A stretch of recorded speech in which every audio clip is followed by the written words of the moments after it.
Spinalcom est un éditeur de logiciels qui permet d'optimiser l'ensemble des ressources d'un bâtiment. La première ressource, c'est son système d'information, qui est la fondation, qui permettra par la suite d'optimiser des ressources comme la gestion des énergies, les espaces, la maintenance, et puis également le confort des occupants.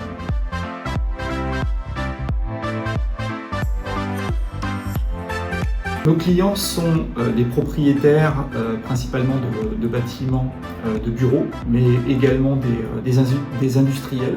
Alors, nous travaillons notamment avec des foncières comme Covivio par exemple, et nous travaillons avec des propriétaires comme Vinci qui a son propre siège, comme CNP Assurance qui a son propre siège également.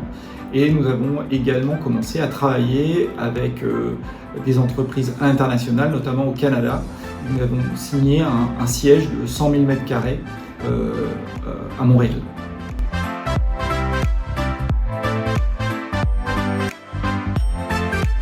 Nous avons une offre logicielle tout en un, ce qui nous différencie de la concurrence qui propose principalement des solutions verticalisées, silotées, sur un sujet. De notre côté, nous allons traiter l'ensemble des sujets sur une seule et même solution. Donc, nous allons traiter les sujets de la gestion des énergies, avec un objectif de réduction importante des consommations énergétiques, des espaces également, ou de la maintenance. Donc, à titre d'exemple, ce qui nous différencie, c'est que comme on traite par exemple la gestion des espaces, la gestion des énergies dans une même plateforme, on a la capacité de croiser ces deux données et par là même de piloter la consommation énergétique par rapport à l'usage réel du bâtiment, ce qui se fait très rarement et ce qui nous permet d'atteindre des réductions de consommation énergétique très élevées à hauteur de 30-40%.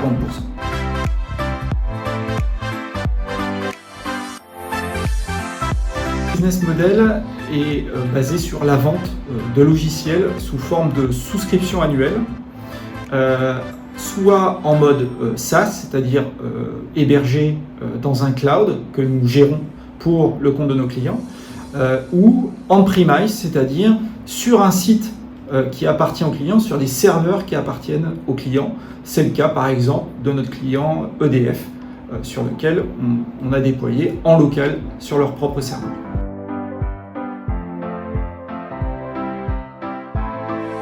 La prochaine étape de développement de l'entreprise, c'est son internationalisation qui a commencé avec un premier client au Canada, à Montréal exactement, sur une tour de 100 000 m², au travers d'un partenaire. Et on a une stratégie de vente indirecte internationale, donc nous sommes en train de rechercher ces partenaires avec lesquels on va développer les activités de l'entreprise en Amérique du Nord, mais également en Angleterre, en Allemagne et dans d'autres pays européens.